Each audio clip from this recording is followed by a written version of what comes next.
할렐루야, 반갑습니다. 거룩한 주일, 좋은 아침 함께 예배드림의 기쁨이 됩니다.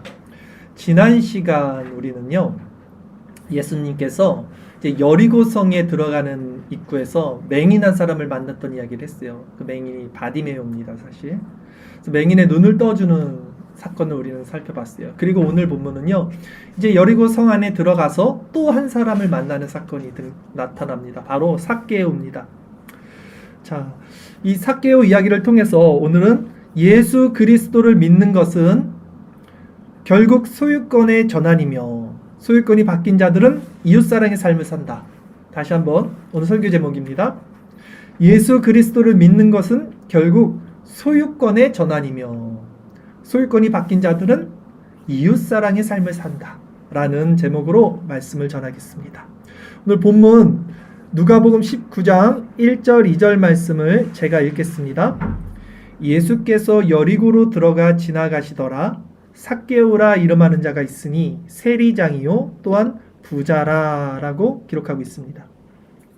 여리고 성읍은요, 예루살렘에서 북동쪽으로 한 35km 정도 떨어진 당시에 굉장히 잘 사는 풍요로운 성읍이었습니다. 그 여리고라는 이런 뜻이요, 향기라는 뜻을 가지고 있더라고요. 그곳에 삭개오라는 사람이 있었어요. 그 삭개오의 직업은 뭐였습니까? 세리였어요. 세리장이니까 세리 중에서도 가장 높은 위치에 있었습니다. 자, 풍요롭고 발전된 잘 사는 그 성읍에 세리장 정도였으면요, 이 삭개오가 얼마나 부유한 자였겠습니까? 그래서 오늘 본문에서도 세리장이요 또한 부자라, 그를 부자라고 말하고 있습니다. 이 삭개오라는 이름의 뜻은요, 히브리어로 자카이라는 뜻에서 이제 유래가 됐는데요. 의미는 뭐냐면 깨끗한 자, 순결한 자, 의로운 자라는 뜻이에요. 이 삭개오가 히브리어로 자카이. 근데 실상 삭개오의 삶은 어땠어요? 깨끗하거나 순결하거나 의로운 것과는 거리가 먼 삶을 살았습니다. 그것은 그의 직업이 당시 유대인들이 정말 싫어했던, 부정하게 여겼던 세리였다는 사실에서 알 수 있죠. 당시 세리는요, 로마에 빌붙어서 자기 민족의 고혈을 빼먹는, 우리나라로 치면 일제 강점기 시대에 그 매국노 같은 취급을 받는 정말 악질, 싫어하는 그런 사람들이 싫어하는 그런 직업이었죠. 이렇듯 삭개오는요, 자신의 이름에 걸맞지 않는 삶을 살았어요. 순결한 자, 깨끗한 자가 아니었습니다. 그런데 그는 자신의 이름과 걸맞지 않는 삶을 살았기 때문에 오히려 마음 가운데는 어떤 내적인 고통을 가지고 살았다는 것을 우리는 오늘 내용을 통해서 점차 살펴볼 수 있을 거예요. 왜냐하면 이 삭개오가 지금 예수님께서 여리고 성읍에 들어오셨다는 소식을 듣고 그분을 만나기 위해서, 간절히 그분을 보기 위해서 어떤 행동을 취합니다. 그렇죠? 본문으로 다시 보겠습니다. 누가복음 19장 3절 4절 말씀 제가 읽겠습니다. 그가 예수께서 어떠한 사람인가 하여 보고자 하되 키가 작고 사람이 많아 할 수 없어 앞으로 달려가서 보기 위하여 돌 무화과 나무에 올라가니 이는 예수께서 그리로 지나가시게 되밀어라 라고 했습니다. 혹자는요, 이 구절을 통해서 삭개오가 호기심이 많아서 아니야, 유명한 사람 온다니까 한번 얼굴이라도 보자 하는 심정으로 그 뽕나무라 그러죠, 돌 무화과 나무에 올라갔다고 또 말을 하는데요. 생각해 보세요. 지금 이 여리고 굉장히 풍요롭고 잘 사는 성읍 동네입니다. 거기 세리장 정도면 나이도 지긋이 어느 정도 먹었을 거란 말이에요. 그런 그가 그 체면을 버리고 굳이 나무 위로 올라갔다는 것이 단순히 호기심 때문이라고 생각하기는 오히려 어려운 것 같아요. 더욱이 오늘 본문 3절 보면요, 그가 보고자 하되라는 구절이 있어요. 이 그가 보고자 하되라는 구절을 에서 우리는 그의 지금 마음의 상태를 엿볼 수 있습니다. 그가 보고자 하되에 해당하는 이 헬라어 에제테이라는 말인데, 이 뜻은요, 집요하게 찾다라는 의미가 있어요. 그가 지금 집요하게 예수 그리스도를 찾고 있다. 단순한 호기심이 아니라 지속적으로 뭔가를 찾고 있다는 의미를 내포하고 있어요. 그리고 이 에제테이, 그가 보고자 하되라는 이 단어의 시제는요, 미완료 능동형입니다. 헬라어들은 시제가 있잖아요. 과거형, 현재형, 미래형. 예. 이 시제는 미완료 능동태로 되어 있어요. 즉 무슨 말이냐면 헬라어에서 미완료는요, 완료가 되지 않았으니까 계속적이고 반복적인 걸 내포하고 있어요. 그러니까 이 사람이 지금 계속적이고 반복적으로 행하고 있다는 단어예요.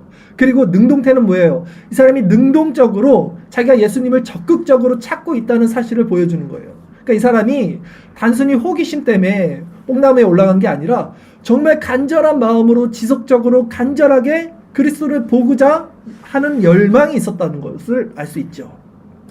그런 간절함 때문에 예수님은 자리에 서시고 그에게 이제 이렇게 말씀을 하십니다. 오늘 본문 누가복음 19장 5절에서 7절까지 말씀 제가 읽겠습니다. 예수께서 그곳에 이르사 쳐다보시고 이르시되 삭개오야 속히 내려오라 내가 오늘 내 집에 유하여야 하겠다 하시니 급히 내려와 즐거워하며 영접하거늘 뭇사람이 보고 수군거려 이르되 저가 죄인의 집에 유하러 들어갔도다 하더라. 아멘. 사람들은 수군거리죠. 죄인 정말 저 악질 나쁜 놈 이런 사람 집에 가네 예수님이 수군거렸어요. 그런데 삭개오는 어땠습니까? 급히 내려왔어요. 우선 1차, 그 2차 즐거워했습니다. 3차 영접했어요. 급히 내려오고 즐거워하고 영접했어요. 무엇이 그의 마음을 이렇게 기쁘게 했을까요? 그것은 바로 예수님께서 어떻게 말씀하셨어요? 삭개오야라고 그의 이름을 불러주셨기 때문입니다. 삭개오야라고 말씀하시죠? 삭개오는 오늘 예수님을 처음 만났어요. 예수님도 오늘 삭개오를 처음 만난 거죠. 근데 어떻게 예수님이 삭개오의 이름을 알고 있었을까요, 여러분? 예수님은요, 그 제자 중에 나다나엘을 부르실 때가 있어요. 근데 나다나엘이 이렇게 말해봤어요. 예수님, 어떻게 나를 아십니까? 그러니까 예수님이 빌립이 너를 불러오기 전에 너가 무화과 나무 아래 있을 때 내가 봤다라는 말씀을 하시는 말이에요. 오늘 본문 마지막 10절에서도 예수님께서는요, 인자가 온 것은 잃어버린 자를 찾아 구원하려 함이다라고 말씀하셨어요. 잃어버린 자를 찾아 구원하려 함이다. 즉 예수님께서는요, 이미 삭개오를 알고 계셨죠. 그리고 그를 구원하시기 위해 여리고성에 들어오셨던 거예요. 예수님은 전지하시잖아요. 하나님이시기 때문에 모든 걸 아실 수 있습니다. 근데 당시 삭개오에게 아마 누구도 삭개오라고는 이름을 안 불렀을 거예요. 왜냐면 삭개오 뜻이 뭐예요? 순결한 자, 거룩한 자, 의로운 자, 깨끗한 자인데 그 사람 깨끗한 사람이 아닌데 누가 삭개오라고 불렀겠습니까? 그냥 세리장, 아니 뒤에서는 키가 작았다니까 난쟁이 이렇게 뭐 외모를 폄하해서 별명으로 불렀을지도 몰라요. 근데 예수님께서 삭개오의 이름을 불러주십니다. 거룩한 자야, 깨끗한 자야, 의로운 자야라고 불러주는 거죠. 그때 그 마음에 환한 빛이 들어왔을 거예요. 한 줄기 빛이 비쳤을 것입니다. 그래서 급히 내려오고 즐거워했고 예수님을 영접할 수 있었던 거죠. 그 삭개오에게 어떤 변화가 있었을까요? 오늘 본문 마지막 누가복음 19장 8절에서 10절까지 말씀 제가 읽겠습니다. 삭개오가 서서 주께 여짜오되 주여 보시옵소서 내 소유의 절반을 가난한 자들에게 주겠사오며 만일 누구의 것을 속여 빼앗는 일이 있으면 내 갑절이나 갚겠나이다. 예수께서 이르시되 오늘 구원이 이 집에 이르렀으니 이 사람도 아브라함의 자손이미로다. 인자가 온 것은 잃어버린 자를 찾아 구원하려 함이니라. 아멘. 율법에 의하면요, 부당하게 남의 것을 이렇게 취하였을 때, 거짓말로 취하였을 때는요, 그 취한 것에 5분의 1만 더해서 갚으면 돼요. 레위기 6장 3절에서 5절 말씀이 있는데요. 주일설교 말씀 구절 제가 읽겠습니다. 남의 잃은 물건을 줍고도 사실을 부인하여 거짓 맹세하는 사람 등 사람이 이 모든 일 중에 하나라도 행하여 범죄하면 이는 죄를 범하였고 죄가 있는 것이니 자니 그 훔친 것이나 착취한 것이나 맡은 것이나 잃은 물건을 주운 것이나 그 거짓 맹세한 모든 물건을 돌려보내되 곧 그 본래 물건의 5분의 1을 더하여 돌려보낼 것이니 그 죄가 드러난 날에 그 임자에게 줄 것이요 라고 했죠. 5분의 1만 더해서 주면 돼요. 근데 삭개오가 지금 어떻게 말했냐면 네 갑절로 갚겠나이다 라고 말해요. 네 배로 갚겠다 그랬어요. 자기가 착취한 게 있으면. 이것은요 율법 조항에 자기가 누구의 것을 양을 도둑질 했을 때 갚는 조항이었거든요. 출애굽기 22장 1절 말씀, 주일설교 말씀 구절 제가 다시 읽겠습니다. 사람이 소나 양을 도둑질하여 잡거나 팔면 그는 소 한 마리에 소 5마리로 갚고 양 한 마리에 양 4마리로 갚을지니. 자, 더 크게 갚는 거예요. 소나 양은 굉장히 큰 재산이었기 때문에 이거는 더 재책이 큰 거죠. 이 같은 태도는요, 지금 삭개오가 스스로를 예수님과 사람들 앞에 도둑이다, 나는 죄인이다 라고 고백하고 용서받기를 원하는 마음을 잘 대변해주고 있는 장면입니다. 즉 그가 진정 회개하고 있는 사실이에요. 우리가 진짜 회개할 때는요 필요 이상으로 회개하잖아요. 네, 그렇지 않나요? 죄가 드러나지 않았을 때는 요 정도만 회개하면 되겠지 했는데 죄가 드러났어요. 예수님에게 죄 용서를 받았어요. 그러면 정말 내가 할 수 있는 한 최대한 그 넘어서까지 우리가 그것을 행하지 않습니까? 삭개와 똑같은 거예요. 오늘 본문에서 아무도 상대하지 않았던 자기 그 이름을 불러주셨고요. 친히 자신을 영접해 주셨고요. 세리의 집에 들어가지 않아요. 유대인들은요. 절대 식사하지 않습니다. 근데 지금 내 집에 유하겠다는 것은 가서 밥 먹고 자겠다는 거예요. 그러니까 다 비웃잖아요. 다 욕하잖아요. 죄인의 집에 들어간다고. 근데 삭개오는 얼마나 기쁘겠습니까? 그 예수님의 사랑 앞에서 그리고 그는 자신의 부끄러운 죄인의 모습을 보게 되었을 것이고 이제 용서함을 받아 새로운 삶을 살고자 결단했던 거예요. 그 결단의 표지로 자신의 그 소유를 나눠준 겁니다.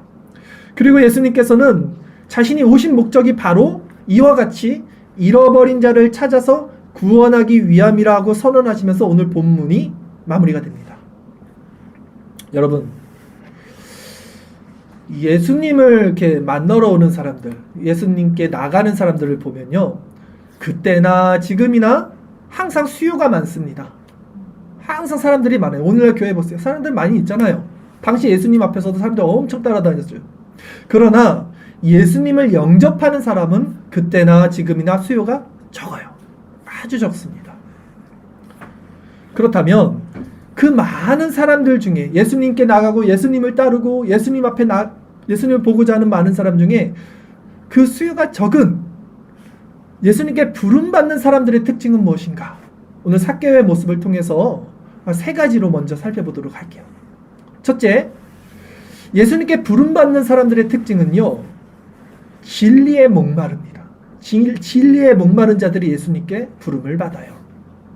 본문의 삭개오는요, 굉장한 부를 성취했습니다. 그러나 심령에는 여전히 채울 수 없는 갈급함이 있었고요. 그것이 지속적으로 예수님을 적극적으로 능동적으로 찾게 했던 힘, 그 부르심을 이끌었던 것이죠. 자, 그들은 스스로 해결할 수 없는 심령의 갈급함이 있어요. 예수님께 부름받은 자들은요, 이 갈급함을 채울 수 없는 거예요. 그래서 구원자를 기다리는 삶을 살아요. 그들은 늘. 이것이 예수님께 부름받는 사람들의 첫 번째 특징입니다. 항상 목말라 있어요. 진리에, 구원에, 죄사함에. 두 번째, 예수님께 부름받는 사람들의 특징은 뭐냐면요, 그 부름을 받으면 즉시 즐겁게 순종하고 영접합니다. 본문의 삭개오는 예수님의 콜링에 즉시 나무에서 내려왔다 그랬어요. 그리고 즐거워했다 그랬고요. 예수님을 영접했다라고 기록하고 있습니다. 은혜를 향한 선한 열망이 있는 자들은요, 부르심을 받으면 즉시 기쁨으로 순종하게 됩니다. 왜 순종합니까? 그것을 기다리고 있었거든요. 그 자유와 그 해방과 그 제사함과 그 능력과 그 기쁨과 소망을 늘 간구하고 있었기에, 늘 그것에 목이 말라 있었기에 그분이 나를 부르셨을 때 기쁨으로 나갈 수밖에 없는 거예요. 오늘 삭개오도 마찬가지인 거죠. 그리고 더 큰 이유가 있죠. 사실은 오늘 삭개오의 모습을 보십시오. 왜 그가 기뻐했어요? 예수님이 자신의 이름을 알고 불러주셨기 때문에 기뻐하고 즐거워하고 즉시 순종할 수 있었다는 거예요. 예수님께 부름받은 사람들의 특징 두 번째 뭐였습니까? 부름을 받을 땐 즉시 순종한다. 그리고 그 순종할 수 있는 결정적인 이유는 뭐예요? 예수님이 나를 이미 알고 있었어요. 그리고 내 이름을 불러주셨어요. 그것에 순종하는 거예요. 여러분 생각해 보세요. 여러분 처음 예수님 만났을 때 저는 딱 그 지점이었어요. 예수님이 창세 전에, 만세 전에, 내가 태어나기도 전에, 조성되기도 전에, 부모가 나를 잉태하기도 전에, 세상이 창조되기도 전에 나를 조성하시고 만드시고 나를 아셨구나라는 게 깨달아졌어요. 내 이름을 아셨구나. 내가 누군지를 아셨구나. 그걸 알 때 순종하게 되더라고요. 딱 그걸 아는 순간 완전히 패러다임이 바뀌었어요. 그냥 순종하게 됐어요. 자, 예수님께 부름받는 사람들 세 번째 특징은 뭐냐면, 오늘 삭개오 어땠습니까? 이 부르심을 받고요, 순종했어요. 그 순종은 어떻게 나타납니까? 소유권의 전환으로 나타났어요. 삶의 행동으로, 행함으로 분명히 드러났습니다. 예수님께 부름받은 사람들의 세 번째 특징은 이렇게 소유권이 전환된다는 겁니다. 그들은 부르심을 통해 자신이 소유를 어떻게 나눠요? 가난한 자들과 나눕니다. 가난한 자들에게 절반을 나눴어요. 삭개오가. 자기도 먹고 살아야 되니까 그랬는지 모르겠지만 절반을 나눴어요. 그리고 혹여 자신이 해를 끼친 자들이 있다면 4배로 배상한다는 그 고백과 그 삶을 살았습니다. 이것은 소유의 주체가 변했기 때문에 가능한 거예요. 누구도 이렇게 하지 않아요. 세상 사람들은. 우리도 은혜를 받으면 이렇게 하잖아요. 막 아까운 게 없잖아요. 은혜 받을 때는 막 가서 막 하잖아요. 막 진정 그리스도로 말미암아 죄에 대한 해방을 얻으니까 이제 소유권의 변화가 일어나요. 그런데 문제는요, 우리는 이렇게 예수님께 나가는 것을 알면서도, 이게 좋다는 것을 알면서도 이렇게 나가지 못하게 하는, 우리를 방해하는 요소들 역시 있다는 거예요. 우리 안에. 예수님께 나가는 것을 방해하는 요소 3가지에 대해서 한번 또 살펴보도록 하겠습니다. 첫 번째는요, 현실의 벽이 있어요. 오늘 삭개오를 보십시오. 사람들이 많았어요. 그 예수님께 나갈 수 없었어요. 근데 보통 신앙생활하는 사람들은요, 신앙 앞에 벽이 생기면 그 벽이라는 현실을 뛰어넘을 생각을 하지 못합니다. 그냥 자신의 체면, 내가 이 정도인데 저기 뽕나무에 올라가야 돼, 내가 이 정도인데 사람들이 있는데 이렇게 막 통성으로 울면서 창피하게 기도해야 돼, 다 그냥 곁눈질, 주변 사람들 보면서 현실의 그 정도 수준, 딱 사람들이 하는 정도까지 눈치를 보면서 자신도 맞춰서 신앙생활을 해요. 종교적 신앙생활을 해요. 그 현실의 벽 때문에 예수님께 나갈 수 없는 거예요. 우리도. 예수님 앞에 눈치가 뭐가 필요하고 체면이 뭐가 필요합니까? 어린아이같이 다윗은 속이 다 보이도록 춤을 췄는데요. 두 번째, 우리가 예수님께 나가는 것을 방해하는 요소는 또 뭐가 있어요? 외식이에요. 외식. 오늘 삭개오를 보십시오. 내가 오늘 너희 집에 유하여야겠다 했을 때 오십시오 기뻐하잖아요. 근데 제가 지난번에도 말씀드렸듯이 사람들은요, 무엇을 공급받기 위해서는 예수님께 엄청 나가고 달라고 하지만 정작 그분을 내 안으로, 내 집으로, 나 혼자 있을 때 그 공간 안에서도 모시질 않아요. 부담스러워해요. 주일 예배 때 그냥 여기서 하나님 좋은 관계 유지하고 성경 공부할 때 그때 주님 얘기 많이 하고 그건 좋은데, 그 외에 신앙 따로 삶은 따로예요. 보면 예수님 따로 나 따로의 인생을 살아요. 세상에서는 예수님 얘기도 안 하고 예수님 생각도 안 하는 것 같아요. 그냥 교회에서 하는 거지. 그거는 성경 공부 시간에 하는 거지. 이게 외식이에요. 삭개오는 그러잖아요. 우리 집으로 오시라고 기뻐하잖아요. 우리 삶으로 밀접하게 오셔서 우리 삶이 그리스도와 동행이 돼야 되는데 사람들은 그렇지 않아요. 이것이 두 번째 의예요. 우리가 예수님께 나가는 것을 방해하는 것, 바로 우리의 외식입니다. 세 번째, 우리가 예수님께 나가는 것을 방해하는 요소는 뭐가 있습니까? 욕심이죠. 이게 결론적인 거잖아요. 재물, 욕심, 자기 소유, 즉 자기 사랑이에요. 이것은 만몬. 왠지 예수님 따라가면 이거 내 거 소유 다 포기해야 될 것 같은데 이거 좀 위험하다, 안 되겠다, 이렇게 딱 경계를 짓고요, 그분을 따르지 못하는 거예요. 대표적인 케이스 있잖아요. 부자 간원. 부자가는 대표적인 케이스. 아무리 특심과 성실함과 모든 것을 다해서 율법적으로 종교적으로 신앙생활을 했지만 결국 딱 걸리죠. 내 소유를 팔고 가난한 자들에게 주고 나를 따르라 했을 때는 따르지 못해요. 그러나 삭개오는 어때요? 따라요. 너무 아이러니한 거예요. 평생을 그렇게 매국노처럼 살았던 삭개오는 예수님께 순종해 따를 수 있었고, 평생을 그렇게 율법 안에서 종교생활 했던 그 부자간호는 예수님을 따르지 못했다는 거. 너무나 이거는 아이러니한 겁니다. 지금까지 우리는 예수님께 부름받은 사람들의 세 가지 특징과 우리가 예수님께 나가는 것을 방해하는 세 가지 특징에 대해서 삭개오의 모습을 그대로 비치면서 제가 지금 설교를 한 거예요. 다시 한번 살펴볼게요. 예수님께 부름받는 사람들의 첫 번째 특징은 뭐냐면 그들은 진리의 목마름을 가지고 있습니다. 삭개오는 지금 진리의 목마름을 갖고 있었어요. 예수님을 간절히 보고자 했어요. 두 번째, 예수님의 부름받는 사람들의 특징은 무엇입니까? 그들은 부름을 받은 즉시 순종합니다. 즉시 기뻐합니다. 왜요? 예수님이 내 이름을 아셨어요. 나를 불러주셨어요. 그것에 감격하기 때문이죠. 세 번째, 예수님께 부름받는 자들의 특징은 무엇이었어요? 소유권의 변화가 일어난다는 것입니다.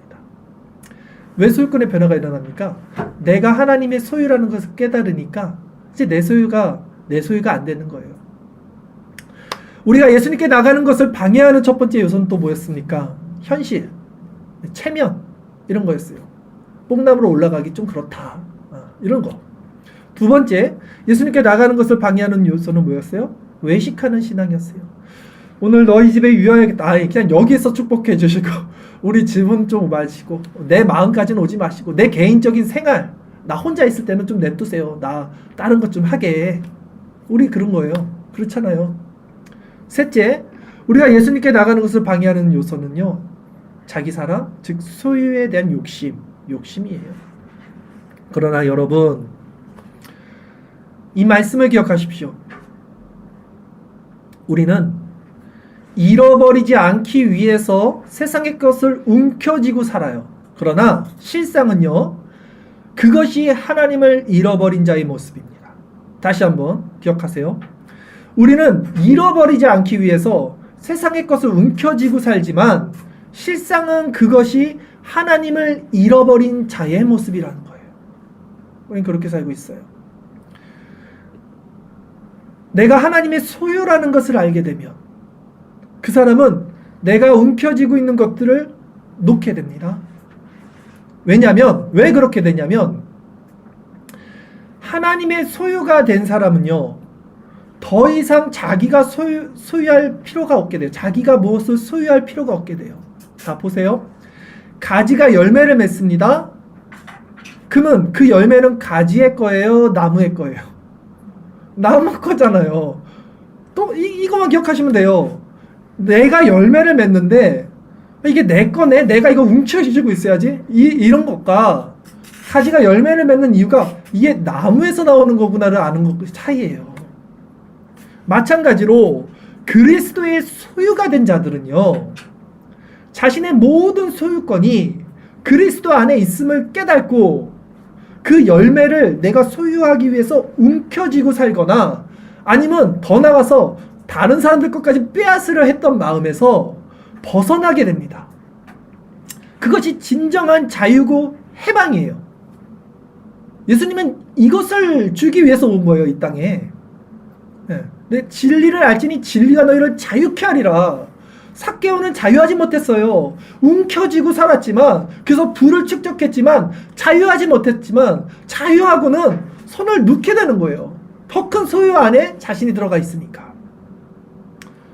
그러니까 아직도 내가 무언가를 움켜쥐고 살고 있다면, 세상 자연인들과 똑같은 그 원리, 그 사고 체계, 그 프레임 안에서 그 사고 방식으로 살고 있다면 그것은 내가 아직도 이 세상, 이 만몬, 이 신에게 잡혀 있고 붙잡혀 있고 억눌려 있고 자유하지 못하다는 방증이에요. 그런데 자, 기억할 것은 중요합니다. 내가 지금 움켜쥐고 있는 것을 이렇게 놓을 때 우리가 그분의 소유가 되는 것이 아니에요, 여러분. 이렇게 설교를 하면 아, 내가 움켜쥐고 있던 거 이제 놓아야 되는구나로 이게 자연적으로 가요. 내가 움켜쥐고 있는 것을 놓을 때 우리가 그분의 소유가 되는 것이 아니라, 오늘 말씀을 잘 보시면 그분의 소유가 된 자들만이 자신이 움켜쥐고 있는 것을 놓을 수 있게 된다는 얘기예요. 오늘 본문이. 잘 이해하셔야 돼요. 이제 신율법주의 안 빠진다니까요. 이 순서가 바뀌면 율법주의 되는 거예요. 무조건. 그러니까 이게 내 힘으로는 할 수 없는 거예요. 예수님이 나를 불러주셔야 돼. 내 이름을. 그 이름을 들어야 돼. 그래야지 변화가 되지. 아, 내가 오늘 삭개오 말씀을 봤지? 내 가난한 자들을 도와야 되겠다. 내가 남의 거 빼앗으면 배로 갚아줘야겠다. 이렇게 할 수 있는 게 아니에요. 그거는요, 또 다른 현실의 벽과 외식과 위선과 자기 소유의 욕심이 갖고 있는 우리가 절대 행해 나갈 수 없어요. 그걸로. 그런데요, 세상의 원리는요, 정반대입니다. 세상의 원리는 어떻습니까? 세상은요, 스스로 주인이 돼서 움켜쥐고 살아야지 자유한 거야. 힘이 있어야지 자유한 거야. 그렇게 말하죠. 한평생 내 뜻대로 멋지게 살아보자. 우리 젊었을 때 이런 슬로건 하나씩 마음에 다 품고 살지 않았어요? 젊었을 때는? 멋지게 한번 인생 살아보는 거야. 저만 그랬어요. 또 표정들이 나는 아닌데라는 표정 갖고 있어 지금. 아니잖아요. 그 노래도 있잖아요. 내 인생은 나의 거. 그거 아세요? 시대가 또 안 맞네 여기. 세월이 야속하네요 갑자기. 왜 그러세요 다들 저보다 나이도 많으신데. 아시잖아요 그거. 내 인생은 나의 거. 멋지게 한번 살아보자. 다 이 힘으로 살았잖아요 우리가 이 세상에서. 그게 아니라는 거예요. 세상은 그 힘으로 내 인생은 나의 거야. 힘을 가져야지. 내가 가지고 있어야지 자유한 거야. 그러나 성도는요 그 힘의 원리로 살지 않습니다. 오직 그리스도 안에서 그분의 힘을 공급받아서 열매를 맺고 그 열매로 이제 남을 돕고 하나님을 섬기는 데 사용하게 돼요. 자신은 어떻게 돼요? 자신은 하나님이 알아서 해주겠죠. 하나님의 것인데 죽든 살든 하나님만으로 충만한 상태면 그 안에서 자족이 일어납니다. 누가복음 12장 15절 말씀, 주일설교 말씀 구절 제가 읽겠습니다. 그들에게 이르시되 삼가 모든 탐심을 물리치라. 사람의 생명이 그 소유에 넉넉한 데 있지 아니하리라 하시고. 예수님 말씀하신 거예요. 사람의 생명은 그 소유에 넉넉한 데 있지 않아. 탐심을 물리쳐. 탐심은 우상숭배예요. 내면에 보이지 않는 죄, 욕심, 이게 탐심이잖아요.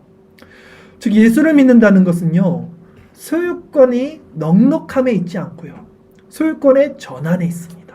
그리고 그러기에 우리가 그분의 소유가 될 때 이제 우리는 그분 안에서 진정 자유를 얻게 됩니다. 금요일날 저녁에 찬양을 드렸습니다. 금요일 기도 집회 때 외양간 송아지 없어도 그 찬양 아시잖아요. 우리의 양떼가 없어도 밭에 수출이 없어도 논밭에 식물이 없어도 여호와만을 즐겁게 찬양하는 그 자들이 될 수 있는 거죠. 왜 그렇게 되냐면 그들은 이미 그리스도를 소유했어요. 그리스도를 받았어요. 그리고 그리스도를 소유했다는 말은 무슨 의미냐면 여러분 그들이 그리스도 안에서 하나님의 소유가 되었다는 거예요. 예수님 말하잖아요. 내가 너희와 하나가 되면 아버지 안에서 그것이 하나가 된다고 요한복음에서. 우리가 그리스도와 연합, 그리스도를 소유하게 되면 그것은 우리가 하나님의 소유가 되는 거예요. 제가 금요일날 이 찬양 부르면서 울었잖아요. 많이 울었어요. 왜 울었냐면 가사를 이렇게 쫙 봤더니 외양간에 송아지가 없고 우리 양떼가 없고 밭에 수출이 없고 근데 우리 자매님 말씀한 것처럼 그렇게 되지 말게 해주세요 라는 것이 은혜 안에는 있는 거잖아요. 근데 저도 그 말씀 기억하고 정말 이것이 다 없다고 생각을 해봤어요. 그때 그 자리에서 내 가족도 다 사라지고 내 건강도 다 사라지고 내가 가진 소유도 모든 다 사라졌다고 생각해봤어요. 근데 마음이 굉장히 낮아지는데 예수님 한 분이 남더라고요. 예수님 한 분을 내가 딱 바라보고 있더라고요. 그분이 나에게 있더라고요. 근데 그분이 충만하게 계시더라고요. 그것이 모든 것을 다 채우더라고요. 눈물이 나더라고요. 그런 은혜가 우리에게 있길 바라요. 그렇다면 이제 그리스도를 가진 자들, 즉 하나님의 소유가 된 자들은 삶의 기쁨을 어디서 어떻게 추구하는가에 대해서 한번 말씀을 나눌게요. 세상 사람들은요, 자신의 소유를 가지고 자신이 가진 힘, 재력, 무엇을 가지고 그것을 누립니다. 그것을 즐거움으로 환원시키죠. 그래서 그것으로 기쁨을 얻어요. 맛있는 걸 먹고 어딜 놀러 가고 뭘 쓰고 다 자기를 위해서 해요. 그쵸? 그것을 기쁨으로 느끼죠. 그런 반면 소유권이 전환된 자들은요, 청지기의 마음을 갖게 돼요. 이 사람들이. 청지기 뭔지 아시죠? 그러니까 주인이 나에게 준 거야. 돈도 나에게 준 거고 건강도 나에게 준 거고 자녀도 나에게 줬다는 이런 자각이 생겨요. 새로운 자각이. 그전엔 이게 내 거라고 생각해요. 돈도 내 거, 건강도 내 거, 자녀도 내 거. 근데 이게 바뀐다고요. 그리스도 안에 있는 자들, 하나님의 소유가 된 자들은. 그러니까 이게 청지기적 마음이 드니까 이제는 나에게 준 자녀든 물질이든 환경이든 힘이든 지식이든 모든 에너지가 이걸 내가 어떻게 써야 되는지에 대한 전환이 생깁니다. 그래서 이 사람들은요, 오늘 삭개오의 고백이 하는 거예요. 가난한 자들을 돕는데 자신의 삶을 바쳐요. 그리고 자신이 해를 끼친 사람들이 만약에 있으면 그 사람들에게 정말 보상해주고 죄를 사죄하는 데서 기쁨을 얻어요. 이렇게 바뀌는 거예요. 어제 호스피스 사역 다녀왔잖아요. 제가 사진을 올려드렸잖아요. 제가 쓴 거예요. 그게 어려운 가운데 있는 자들과 함께하는 거 가장 소중하고 가치 있는 시간이었다고 생각이 딱 드는 거예요. 그러기에 잃어버렸던 자에서 하나님의 소유가 된 사람들의 정체성은 언제 어떻게 변하냐 했을 때, 그전에는 우리가 다 이렇게 살았어요. 부자가 되어야지, 힘을 가져야지, 훌륭한 사람이 되어야지, 높은 자리에 올라가야지, 이렇게 무엇이 되려는 목적이 이끄는 삶, 목적이 이끄는 삶 책 있지. 그 목적에 이끄는 삶을 살았다면 예수님을 만나고 소유권이 바뀐 자들은 이제는 무엇이 되는가에서, 무엇이 되는 거에 관심이 없어요. 왜? 이미 무엇이 됐어요. 이 사람들이 그리스도 안에서. 어떤 상태로 살아가는가, 또 나를 위해서 사는 삶에서 내가 누구를 위해서 살아가는가, 이 정체성으로 바뀌어요. 이 사람들은 그리스도를 위해서 살고요, 이웃을 위해서 사는 것이 그 삶의 분명한 목적과 기쁨이 됩니다. 이 세상에 있을 수 없어요. 세상에선 절대 이게 일어나지 않아요. 세상 사람들에서는. 그러니까 이 말을 굉장히 이해할 수도 없고 싫어하겠죠. 배척하겠죠. 다 자기의 유익을 구하는 거예요. 즉, 내 중심의 목표 지향적 삶에서 이웃 중심의 관계 지향적 이웃사랑의 삶으로 바뀌게 돼요.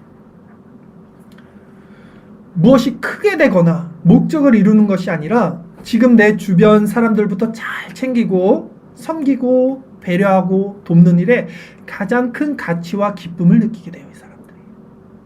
그렇게 일상을 소소하게 돕는 자로 사는 것, 그렇게 묵묵히 하나님의 때를 기다리면서 하나님의 뜻에 순종하면서 주어진 나에게 시간들을 청지기적 사명으로 그렇게 살아가는 거예요. 견뎌내는 거예요. 또 하루하루를. 그것이 가장 보편적이고 사실 보통의 삶이에요. 제가 말한 게. 그런데 가장 귀하고 가장 어렵고 가장 훌륭한 삶이라고 저는 생각해요. 무엇이 되고 무엇이 훌륭하고 무엇이 높고 뭐 큰 게 아니라 그냥 그 자리에서 맡겨진 자리에서 하나님의 주권을 인정하면서 자기를 희생해서 다른 사람들을 돕는 거, 크게 돕는 것도 아닙니다. 마음을 나눠주는 거예요. 그리스도 안에서. 그 전에 삭개오의 삶의 이유와 목적은요, 부자가 되는 것이었어요. 뻔하죠. 그러니까 셀이 됐겠죠. 그래서 자신만 호의호식하는 삶을 살았다면 이제 예수님을 영접한 후 그는 더 이상 무엇이 되는가가 중요하지 않게 됐습니다. 왜? 이미 그리스도를 통해서 그는 무엇이 돼버렸어요. 무엇이 됐습니다. 무엇이 됐습니까? 아브라함의 자손이라 그랬잖아요. 아브라함의 자손은 뭐예요? 하나님의 소유가 됐어요. 자신의 이름의 정체성을 찾았어요. 그는 그리스도 안에서 목적이 완성됐어요. 이제 더 이상 목적을 향해 나가지 않아요. 세상은 목적을 이뤄도요, 또 목표를 세웁니다. 그래서 또 그 목적을 이뤄도요, 또 목표를 세웁니다. 끝이 없어요. 파랑새를 쫓듯 그들은 만족함이 없어요. 바닷물을 마시듯 더 갈급해져요. 돈을 벌면 또 벌고 싶고, 놀면 또 놀고 싶고. 성도는 그리스도 안에서 목적이 완성됐어요. 그 후로 관계지향적인 삶을 살아요. 이웃사랑을 한다고요. 무엇이 되기보다는 어떻게 살아야 가는가, 이 상태에 의미를 둡니다. 상태에. 청지기가 됐다고요. 인간이 제일 되는 목적, 웨스트민스터 소요리 문답 나오잖아요. 하나님을 영화롭게 하고 그분을 영원토록 기뻐하는 것이라고 그랬잖아요. 무엇이 되고 무엇을 이루는 것이 아니에요. 사람의 목적은 그냥 하나님을 기뻐하는 거예요. 그게 목적을 이루는 거라고요. 그러기에 변화된 삶을 사는 자는요, 이제 시선이 외부로부터 내부로 전환됩니다. 세상으로부터 이웃으로 전환됩니다. 자신에게서 이웃으로 전환됩니다. 이게 바뀌어요. 어떻게 사느냐? 하나님을 사랑하고 이웃을 사랑하고 자신을 점검하고 죄의 모습에서 날마다 돌이키는 삶, 늘 자족과 감사가 넘치는 삶, 절제하고 인내하는 삶, 이런 소소한 일상의 삶 가운데서 다시 오실 그리스도를 묵상하고 묵묵히 기다리는 삶, 하나님께 영광을 돌리는 삶이에요. 이것이 목적을 이루는 삶이에요. 저는 우리 교회 모든 성도들이 진정 이런 삶을 사는 사람들 다 되기를 간절히 소망합니다. 여러분, 끝으로 오늘 말씀을 통해서 여러분, 예수님께서 지금 누구를 부르셨는지를 다시 한번 기억하십시오. 예수님은 잃어버렸던 하나님의 소유된 자를 부르셨어요. 예수님은 잃어버렸던 하나님의 소유된 자를 부르셨어요. 그래서 그의 이름을 알고 있었어요. 삭개오의 이름을. 예수님은 우리가 예수님의 이름을 들어보기도 전에 이미 우리 이름을 알고 계셨어요, 여러분. 그리고 그분은 우리가 정말 가장 힘들 때, 가장 혼자 남겨졌을 때, 이제 더 이상 우리를 도와줄 사람은 아무도 없다고 생각했을 때 우리를 찾아오셨습니다. 삭개오처럼 우리를 찾아오셔서, 그리고 그때 우리의 이름을 불러주셨어요. 내가 너를 알고 있었다고. 그때 우리의 마음이 바뀌었고요. 우리의 소유권이 전환이 됐던 것이죠. 만약 우리의 소유권이 이렇게 전환되지 않았고 소유권이 바뀌지 않고 우리 안에 이웃사랑의 열매가 지금 일어나지 않는다면 그 이유는 그러면 하나밖에 없습니다, 여러분. 원래 우리가 하나님의 소유가 아니었기 때문이에요. 미안하고 죄송하지만 원래 우리가 잃어버린 자가 아니었기 때문입니다. 이거 하나밖에 없어요. 성경에 나오는 부자간원, 가룟 유다, 사울, 데마, 심판날 예수님 앞에서 나는 너를 도무지 모르겠다 저주받은 자들, 처음부터 하나님의 소유가 아니었어요. 그들 스스로 속고 있었죠. 나 하나님의 백성이었어. 나 기적도 행했는데, 나 말씀도 전했는데 하나님의 소유가 된 적이 한 번도 없던 자들이에요. 잃어버렸던 적이 없어요, 그 사람들은. 잃어버린 자들은 반드시 찾음을 당했을 때, 그래서 하나님께서 그의 이름을 부르셨을 때 생명의 전환이 일어납니다. 분명히 정체성의 전환이 일어납니다. 그 전환, 제가 지금 말씀드린 것이 분명히 깨닫게 되고 알게 되고 그렇게 살아내는 힘을 하나님이 주십니다. 여리고성에서 오늘 삭개오를 만나시고 또 바디메오를 만나셨어요. 이 둘의 공통점이 뭔지 아십니까, 여러분? 주님을 간절히 찾았어요, 둘 다. 바디메오, 사람들이 조용히 해, 좀 시끄러워, 더 크게 다윗의 자손이 나를 불쌍히 여기서 외쳤어요. 삭개오, 굴하지 않고 뽕나무에도 올라가서라도 주님을 만나보고자 했습니다. 여러분, 우리 편에서 무엇을 해야겠냐는 거예요. 정말 하나님이 우리 편에서 하나님을 정말 간절히 원하고 그리스도 안에서 자유를 얻고 그리스도의 하나님의 소유가 되려면 여러분 정말 간절히 그리스도를 찾으셔야 돼요. 부단히 말씀 가운데, 기도 가운데 정진하셔야 됩니다. 세상에 곁눈질하지 마셔야 돼요. 그 열정이 있어야 돼요. 그 열정도 하나님이 주시는 거죠, 사실. 이제 말씀을 전하겠습니다. 예수 그리스도를 믿는 것은 소유권의 전환이다. 오늘 설교 제목이었어요.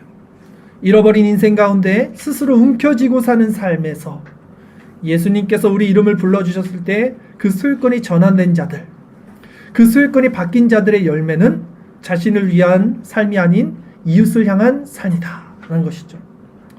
예수님께서 순결한 자라고 나사로의 이름을 불러주셨습니다. 여기 모인 저와 여러분을 하나님께서는 성도라고 일컬어 주십니다. 우리 자신이 착해서 그런 거 아니에요. 의로워서 그런 거 아니에요. 그리스도의 옷으로 우리를 덮어주셨기 때문에 하나님은 우리의 죄를 기억도 아니하신다고 말씀하신 거고요. 그리스도의 공로 때문에 우리를 성도라고 일컬어 주시는 거예요. 삭개오는 죄인의 삶을 살았습니다. 그러나 예수님은 그를 의로운 자, 순결한 자라고 말씀하셨습니다. 오늘 말씀 가운데, 예배 가운데 하나님은 우리에게도 성도라고 일컬어 주십니다. 이 성도라는 정체성을 하나님이 그리스도의 피로 말미암아 우리에게 주셨다면 이제 우리 마음도 즉시 순종하고 기쁨으로 감사하며 소유권의 전환이 일어나서 하나님께 영광을 돌리는 삶으로 변할 수밖에 없습니다. 여러분, 끝으로 한 가지만 더 기억하겠어요. 오늘 말씀 끝에 여러분이 혹여나 제가 걱정이 되는 한 말씀 더 드리면 이웃사랑에 주목하지 마십시오. 아, 내가 착하게 살아야지. 남을 베풀어야지. 내가 이렇게 살아야지. 이거 아닙니다. 이렇게 되면 어떻게 돼요? 현실의 벽, 외식의 벽, 또 자기 욕심의 그 터울에서 벗어나지 못해요. 결코 인간은. 예수님께서 내 이름을 부르신 것에 주목하십시오. 하나님이 내 이름을 불러주셨기 때문에 내가 이 자리에 나왔고 그래서 순종할 수 있는 거예요. 예수님이 나의 이름을 불러주셨다. 예수님이 나를 아신다. 이미 나를 아셨고 나를 택하셨고 지금도 나를 부르신다는 이 고백에 초점을 두시면요, 자연스럽게 우리의 모든 그 이웃사랑의 변화가 이제는 일어나게 됩니다. 반드시 우리는 이 변화 가운데 성숙한 자로 구원받는 자로 나가야 됩니다. 여러분, 끝까지 이 세상 가운데 피 흘리기까지 싸우시고 이 정체성 잃지 마시고 깨어서 기도하시고 늘 승리하는 저와 여러분 되기를 바라겠습니다. 기도드리겠습니다.